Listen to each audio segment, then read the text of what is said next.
I'm Shaina. I love dogs, I trip a lot, and I happen to have a knack for making pretty sweet videos for businesses. But the more videos we made, the more questions I got about how video and other content can be leveraged to make a bigger impact in their marketing. I mean, 44% of marketers say that producing content is their biggest challenge, yet content marketing is 62% less expensive than outbound and produces 3 times more leads. Now, I know a lot, but I certainly don't know it all, so I made it my mission to talk with content kings, queens, and bosses to learn as much as I could about crushing content marketing, and I'm taking you along with me. Welcome to the Content Coalition.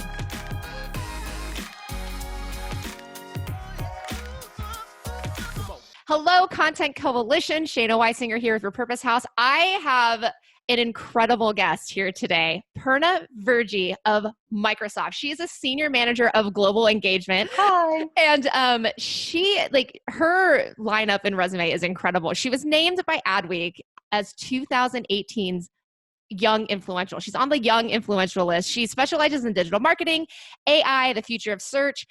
In 2016, she was named by PPC Hero as the #1 most influential expert in the world. I mean, super nerd, right? There we go. Nerd credentials out there. I love it. And she's also a keynote speaker like everywhere. AdWeek, the Next Web Conference, Inbound, award-winning journalist. She writes for everybody, including Moz, Search Engine Land. I mean, your resume goes on, and I'm just so humbled and excited to be able to pick your brain for a little bit. Oh my God, thank you for having me. I've been so excited.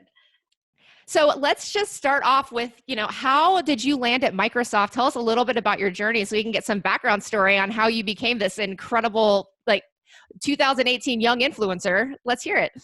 Oh my God. And they call me young, Shaina. They call me young. I'm so excited. Anytime that happens, it's like a massive win, right? Yes. I'm like, I'll just take it. Forget any other part of it. Young, great. Because most days I feel like 8,000 and broken. But how did I end up at Microsoft? Well, I got super lucky. I started off in journalism. So I worked in TV for a few years, and then I moved over to traditional PR, which was the dark side. But the dark side pays better. It has better hours and better health insurance. So I had the crossover. So I did. And then I realized that wasn't really my true calling. But I was lucky because my best friend in London was working in search and search marketing. She was working at AOL at the time when they were super popular. So she shared with me a lot of things about what she did, and that sounds cool. I ended up pitching it to my agency boss at the time. He said, let's test it small. If it works, it'll go bigger. So long story short, it actually worked. And I ended up sort of creating that team and as a service offering. And I found that I am passionately in love with digital marketing and all aspects of that. So since then, I worked agency side. I started, because I'm super nerdy, I said, let me share my love of marketing. And so I started speaking at events and doing conferences, etc. And that's where I met a few people from Microsoft.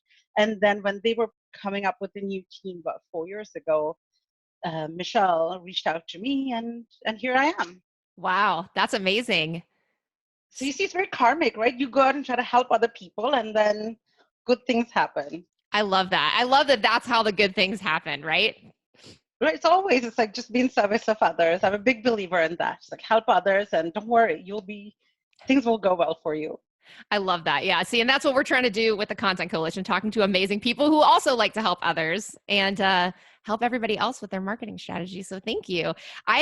So before we dive all the way into marketing and all of that fun stuff, I saw a stat that you threw up at the beginning of one of your speaking engagements, and it was a little unnerving. And it was, by 2020, the average person will have more conversations with their bot than with their spouse. Yes. Oh my God. That's my husband's favorite stat because it gives him so much hope. But I'm like, no, I'll just use the bot to nag you as well. Who I am. But isn't that nuts? We're getting so more and more reliant on technology, whether it's small things like, if you notice within Gmail, it can complete your sentences for you. It's easier to reorder dog food through my Amazon Echo than it is to actually go on the app. Oh, it's like Cortana, which is my title. My work will remind me that Purna, leave for the airport now, traffic's building up. We're just slowly so comfortable outsourcing our thinking and decision making to the bots. because it works. So yeah, so maybe that's a slight exaggeration, but I think that that could happen. I don't know. I don't know that it's that. I think it's already starting, and we're only. I mean, this was in 2018, but we're in 2019, and we're getting there. So, obviously, this is something that needs to get integrated in everybody's marketing strategy, because if people are no longer talking to each other, they're talking to bots. How do you, as a high level, how do we integrate that into our engagement with audiences? I think it's all about understanding your audience and where are they going to find the information that they could. We've gotten broader and broader over the years. Before it was just radio, then it was TV and radio, then we had just search. But what we're seeing is that voice isn't a new interface. It's not replacing anything else. It's just additional. It's one more way that people can find out. And the way the information gets presented through these different platforms is different. So if I went to the main website on the desktop, that's a different experience than going to an app. Or if I wanted to interact with the brand through my digital assistant using my voice, that's also a different experience. And because voice is getting more and more popular, I think as marketers, we just have to stretch ourselves even thinner and broader and be like, okay, how are they interacting? How are they finding me? And how can I best be there? And so that's where we have to think about it. Gotcha. So how, as just like as a marketer, do we even show up with voice? I mean, for me, I'm going, we're talking, that's voice technically, but how do we integrate that into, this digital era that we're in with people that we aren't in front of? Well, the one good news is that a lot of the things that we're doing already are super helpful for voice. So I think if anyone's getting anxious about just there's not enough hours in the day, how do I do it? Don't worry, like at the state that we are right now, a lot of the best practices that you're doing, let's say for an SEO, like if you're going to write better content for a featured snippet, for example, that's also going to help you because that will be the one answer that a digital assistant will read out. So I think if you can try to think about, hey, what are common questions people are asking me? What's the best way to present that information? And while I'm writing my content, I should think about what sounds good for the eye. Does it also sound good spoken out loud? So it's just that one additional filter that you can add on top of what you're doing. It's much easier. And I love you're all about like repurposing content and taking one piece of effort and doing it a million times. The same principle applies here. I'll give you another example. Yeah. Let's say if you are running a shopping campaign on PPC, if you spend a little time optimizing the feed, like the title and description, yes, it'll help you with your PPC campaign. But again, if I'm asking, hey, XYZ assistant, what is the best, Calvin Klein dress that's midi length in like size, whatever, it's going to be able to pull that info and pull it up or things like that. Or like, who made the shoes that Kate Middleton was wearing, that'll show that up. Again. So what's really cool about that is it means that anything that you're writing online now feels way more conversational. It does. And it's gotten much more natural the way we talk and engage with technology like it used to be. That's the funny thing. Like remember when like the Alta Vista back in the day, it would be like, what is the temperature in Philadelphia today? And now we're got to like PHL temperature, and now we're going back. So the pendulum is swinging. Yeah. And it's crazy. It's funny because my background is video production for marketing. So like, I've had companies come to me with scripts, and this is where like, this translates really well for me. So they would come with scripts that you read it out loud and you're like, oh, gross. Like that doesn't sound like a normal person talking. So a lot of like what I used to have to help companies with would be like, listen, I know that this is the idea you want to get across, but let's have the conversation like you're talking to a person, like you would say it yourself. Mm-hmm. So it's essentially the same thing, but now just for most writing online. And that's exciting because I love making it feel more conversational anyway. And the fact that that's where tech is headed and already kind of is super, super exciting for me. I like it that we're expecting technology to speak and relate to us in ways that we speak to other humans or engage with them, which is, I think, a really good place for technology to be. Yeah, agreed. So speaking of being kind of in this where other people are, let's talk about customer experience in advertising. I know that's something you're super passionate about. So, how obviously everybody knows that it's about the customer experience. And if you don't, then you should know that. So, but let's dive a little bit deeper into that. What is something that you really think that people need to know or don't do enough when it comes to customer experience? I think the biggest thing people need to know is that there's always room for improvement. I was reading the other day online and I saw this stat that said that, if you ask companies, 80% of them think that they're doing a pretty good job with customer experience. But if you ask consumers the same question, only 8% say they think, yes, they do. It's a huge disparity. And Ouch. it's focusing on customer experience and putting the customer first impacts not just the bottom line, but it means really the right thing to do. If you can put people first, there's enough proof in history that people will choose you. Think about the winners, the companies. If you think like people like the Ubers or the Airbnbs of the world, they took something and made it super easy that an existing traditional model didn't have. Or if you think of the people who actually lost out, think of a company like Kodak that was over 100 years old, but it still went bankrupt, mainly because they didn't keep up with um, the digital technology. That they actually even invented a lot of it too. So Right. so clear. You to compete, to stay profitable, you just have to focus on the customer and what's best for them.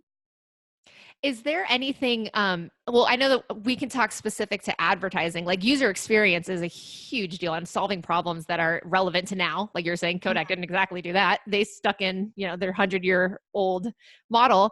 As far as advertising goes with the user experience, what are your thoughts on something that is underlooked right now? Well, it's mainly speaking to people the way that they want to be spoken to. And I think it starts with that. Like before you even attempt to change your advertising, you want to ask yourself like 4 questions. One, like who are the different audiences that I am speaking to? What does good customer experience look like to them? Like what would they say is good customer experience? And then how can you change your own behavior to adjust to that? That's very important. Like it sounds very simple because it's 3 questions, but if you put in the time, like even if it takes you a month or 2 months to get the answers to that, you'll still set yourself up with a very strong foundation to make changes. And then there's so many new technology products and features that have come out that you can then take advantage so you can speak to people much more relevantly. Everyone is living our own sort of personalized experience online. Like our tolerance levels for things like those random billboards or those banner ads that are irrelevant has really gone down.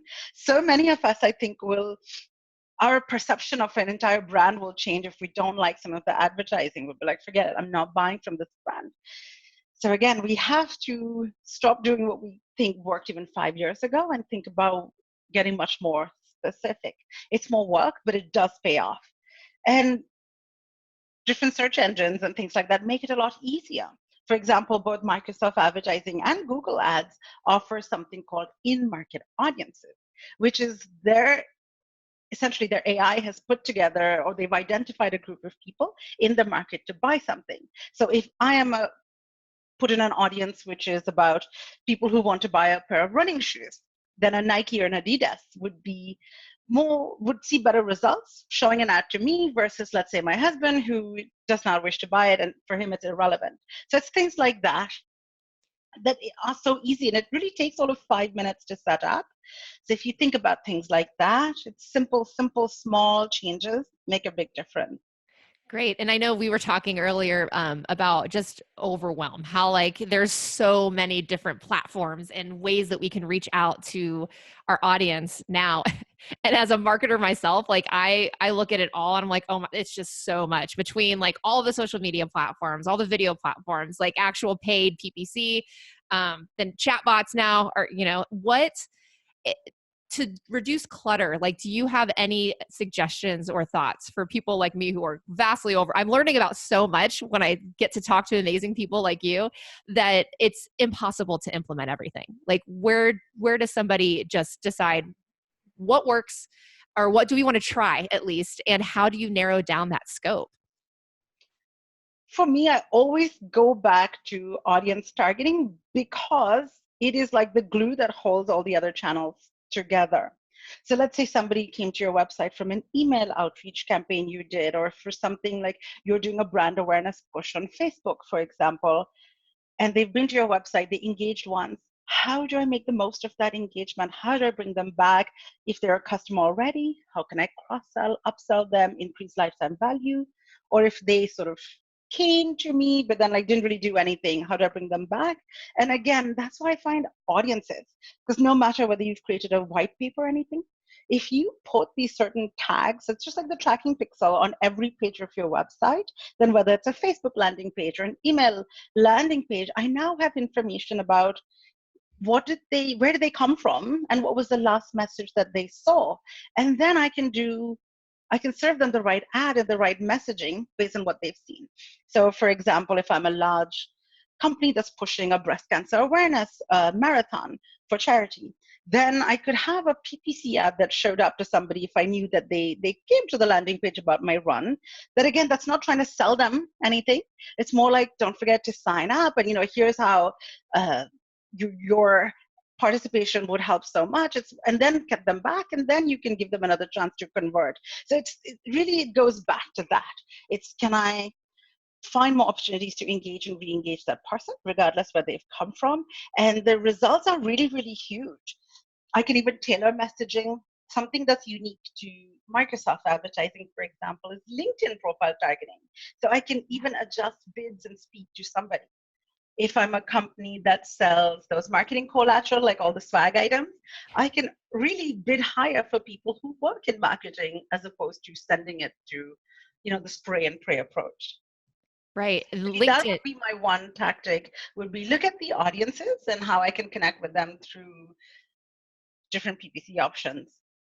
So let's talk about, I know you wanted to talk about busting some PPC myths, which to me is exciting because we're just starting to build out a whole bunch of our retargeting type campaigns too. So what is the biggest PPC myth that you find is circling around the marketing space right now? Oh, that's a good one. So the first one, I would say that the biggest myth is about broad match. And I'm sure like I can hear this collective groan from everybody because, we've all started in broad match. I mean, we started in PPC, used broad match, got burnt, and then cried, and we're like, never again. This is my hazing of getting into PPC, and I'll never do it again.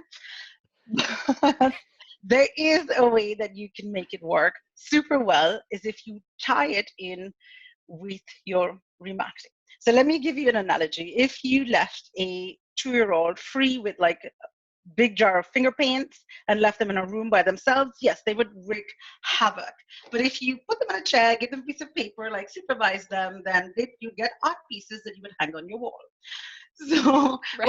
what we want to do with broad match is sort of use it for all of the beauty that it can bring and the business advantage. We want to keep a little fence on it to prevent it from running wild.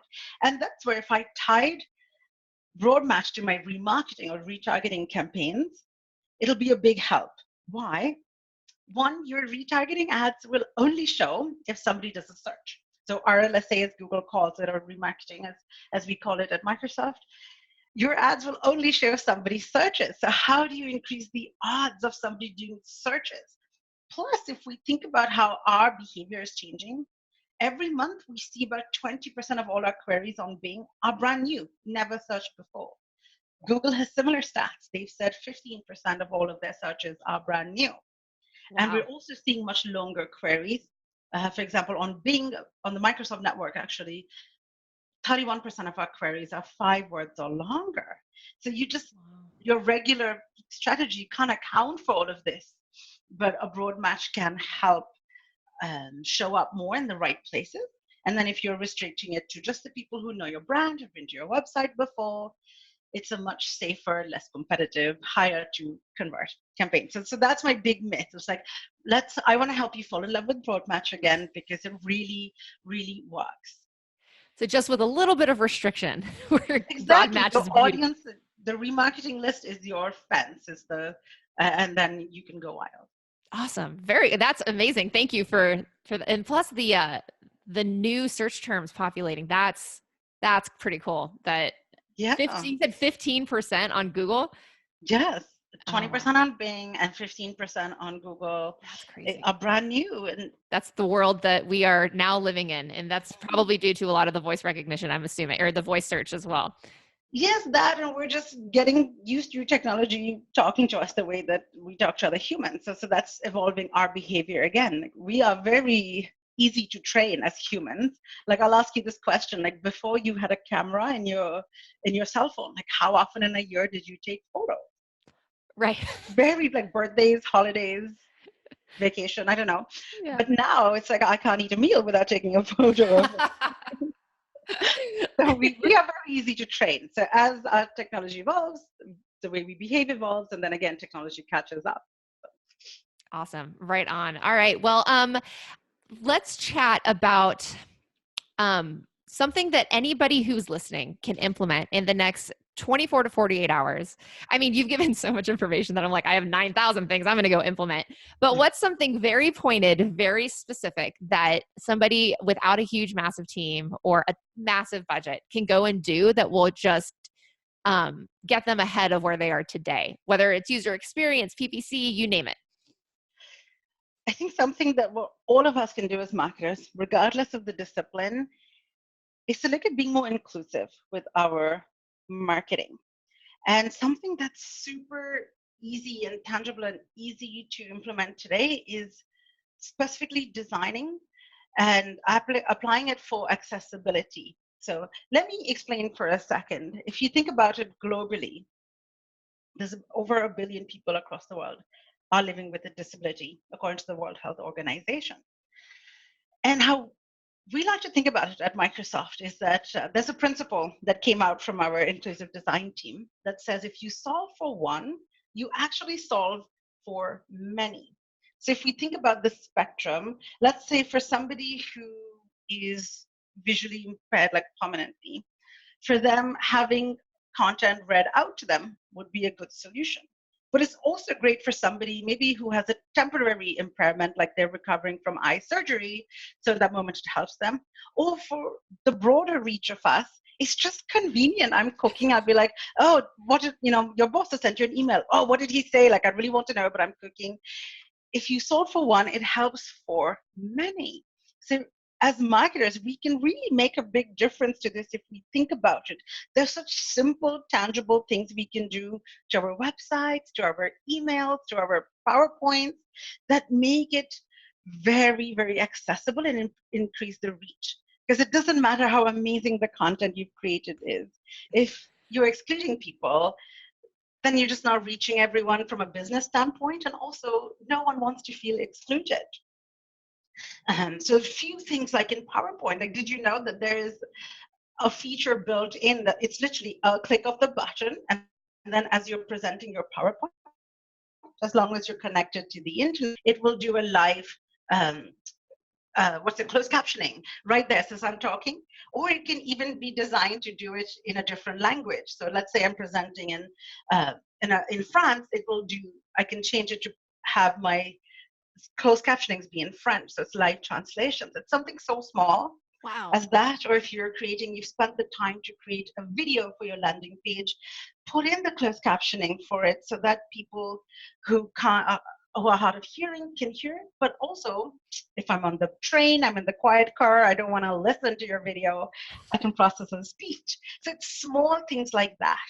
And in fact, there's a really cool accessibility tool, Shaina, that I can send to you, and that's a quick link that you can go in and just do a quick check. Is my website accessible? Yeah. What else can I do? So it really guides you through it. So for me, I think that's the one big tip that I would say is deliberately include so you don't accidentally exclude. I love it. Yes, please send me that link because we're going to put it in the show notes here, and I'm going to go do it the second that you send it over for sure. We just redesigned the site, so I'm curious to see what we're looking like. And it's so interesting that you talk about the captions. First of all, I'm super jacked because we're doing a webinar series that we're going to be doing, and I didn't know that you could have live captions populating if I'm using PowerPoint. So now I know that's what I'll be using as I'm presenting, because I am a big proponent of captions, like for especially we repurpose for social media. And 80 to 85%, depending on the platform, listen on mute. So or they don't listen, they just watch on mute, right? So you have to have captions. So to think about it in a way where, okay, well, if they're looking at your website, that may be the same scenario. So why aren't your videos that are hosted on YouTube that are on your website also using captions as well? So we have a couple of changes to make. And it's so funny because they seem so obvious. The best, I was told by a guest a while back that the most impactful solutions are usually like the most obvious ones that you just didn't think of yourself. You're like, oh my gosh, what? That's genius. So thank you for that, because we already have some changes to make then just based on your implementation. It's so much easier. And yeah, I totally hear you on that. Like, we're so trained to be like, let me find that silver bullet. What's the most advanced? And like, no, let me look at the small basic things, and they can have the biggest impact. So yes, and if you, for your new website, anything, the accessibility features and usability is actually going to have a benefit for your SEO as well. So there are a lot of, like I said, it's very karmic. I love it. Thank you very much. Well, this has been amazing. Thank you so much for spending time with us and for all the incredible info on the PPC and broad search. I'm actually pretty excited that that's one of the things that you brought up to debunk, because that's a pain point for sure. So thank you guys, everybody, for listening, watching. Purna, you've been amazing. Thank you so much. And everybody, we will chat with you guys next week. Thanks, Purna. Oh, thank you so much. Bye. Thank you so much for checking out this episode of the Content Coalition. Now, whether you're listening or watching, make sure that you subscribe to the YouTube channel and to whatever platform you're listening to it on, because you're not going to want to miss out on the incredible things that I'm learning with these amazing content marketing pros. So make sure you subscribe, and we will talk to you next week.